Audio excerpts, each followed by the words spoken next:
संघ ती धक्कादायक आणि दुःखद बातमी आमच्या कानावर आदळली. अजितदादा पवार यांच्याशिवाय महाराष्ट्राचं राजकारण, समाजकारण हे बेचव आणि आळणी होईल. त्यांचं व्यक्तिमत्व गेल्या अनेक वर्षापासून आपण पाहतोय. दिलखुलास, रोखठोक, कार्यकर्त्यांना हवाहवासा वाटणारा नेता. त्यांच्या जाण्यानं महाराष्ट्रावर दुःखाचा डोंगर कोसळलेला आहे.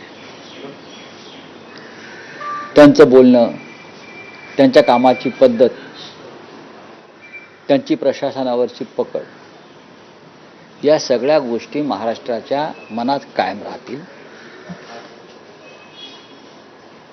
बारामती आणि त्यांचं एक नातं होतं आणि त्याच बारामतीमध्ये त्यांना मृत्यू यावा हा एक विचित्र योगायोग आहे. श्रद्धांजली त्यांना कधी व्हावी लागेल असं कधी मनात आलं नाही. त्यांनी त्यांच्या पद्धतीचं राजकारण केलं. उद्धव ठाकरे यांच्या मंत्रिमंडळात अजित पवार हे उपमुख्यमंत्री होते आणि उद्धव ठाकरे मुख्यमंत्री असताना उद्धव ठाकरे यांचं म्हणणं होतं की कॅबिनेटला पूर्ण तयारी करून देणारे ते मंत्री होते. राज्याच्या प्रश्नांचा त्यांना अभ्यास, विशेषतः पाटबंधारे, पाणी या संदर्भात त्यांचा अभ्यास पक्का होता. शैक्षणिक क्षेत्रात त्यांचं काम राहिलं. शरद पवारांनी त्यांना राजकारणात आणलं आणि नंतर गेल्या 2-2.5 वर्षापासून त्यांनी शरद पवारांशिवाय राजकारण महाराष्ट्रात सुरू केलं. त्या राजकारणाचा असा अकाली अंत होईल असं कोणाच्या ध्यानीमनी नव्हतं.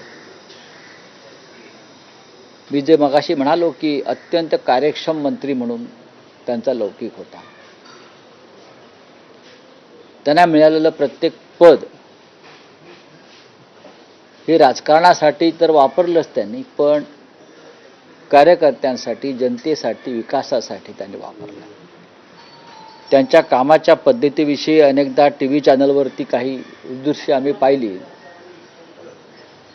सदैव जरी त्यांच्या बोलण्यात कधी राग आला, चीड आला, तरी पटकन एखादे विनोदी वाक्य टाकून ते संपूर्ण वातावरण हसरं खेळतं ठेवण्याची त्यांची कसब होती.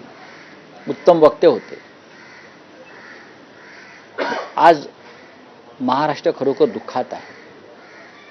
महाराष्ट्रावरती कोणतं संकट आलंय किंवा महाराष्ट्राचे काय ग्रह फिरले माहीत नाही. गेल्या काही काळापासून महाराष्ट्रातले अनेक अशी प्रमुख नेतृत्व आपल्यापासून हिरावून गेले काळानं. विलासराव देशमुख गेले उमद्या वयात, गोपीनाथराव मुंडे गेले उमद्या वयात, आणि आता अजित पवार गेले.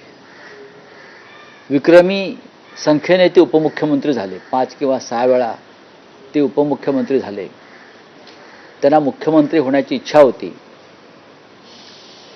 ते मुख्यमंत्री झाले असते तर महाराष्ट्राला एक उत्तम कार्यक्षम मुख्यमंत्री मिळाला असता. पण ते त्यांच्या दुर्दैवानं ते मुख्यमंत्री होऊ शकले नाहीत. आणि आज या भीषण विमान अपघातामध्ये त्यांचा मृत्यू झाला. महाराष्ट्राला आणखीन काय पाहावं लागणार आहे काय सांगता येत नाही. मी